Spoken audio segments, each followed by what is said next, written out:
मनुस्मृती लागू झाली, ती मंदिरातून लागू झाली, देवळातून लागू झाली अशी असणारी परिस्थिती। तिच्या जागी नवीन कायदा जो आला, संविधानाचा कायदा आला, तो मंदिरातून आला नाही, तर तो असणारा पार्लमेंट मधून आला, संविधान सभेतून आला अशी असणारी परिस्थिती आहे। सत्तेचं केंद्र बदललेलं आहे। पूर्वी मंदिर हे असणारा सत्तेचं केंद्र होतं। शिवाजी महाराजांना आपल्याला त्या ठिकाणी दिसतंय, ते राजे होते पण मान्यता नव्हती, का धर्माने मान्यता दिली आणि मग गागा बाटाला बोलून ती धर्माने मान्यता मिळाली। यावेळी सेंटर ऑफ पॉवर आपण जर म्हटलं तर हे धर्म होत।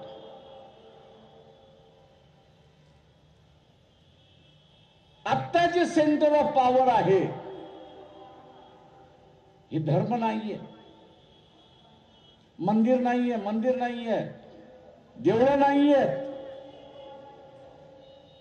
आता सेंटर ऑफ पॉवर जे आहे हे पार्लमेंट झालेलं आहे, हे आपण लक्षात घ्या।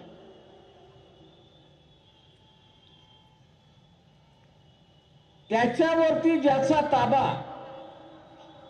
त्याची व्यवस्था हे आपण लक्षात घ्या।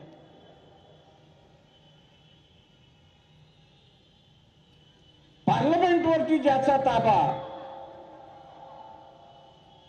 त्याचीच व्यवस्था ही आपण असताना लक्षात घ्या।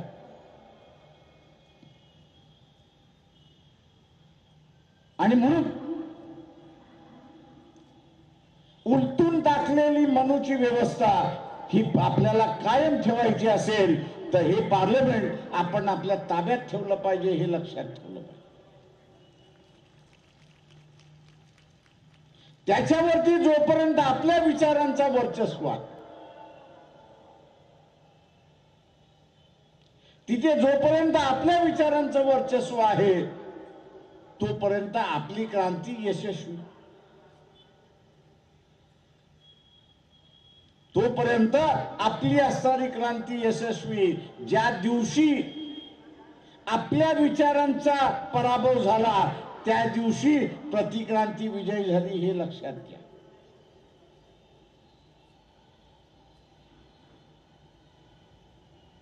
आणि म्हणून उद्याच्या असणाऱ्या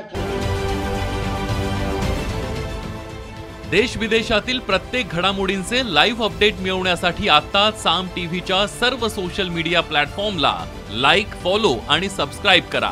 तसंच सर्व नोटिफिकेशनसाठी बेल आयकॉन प्रेस करायला विसरू नका।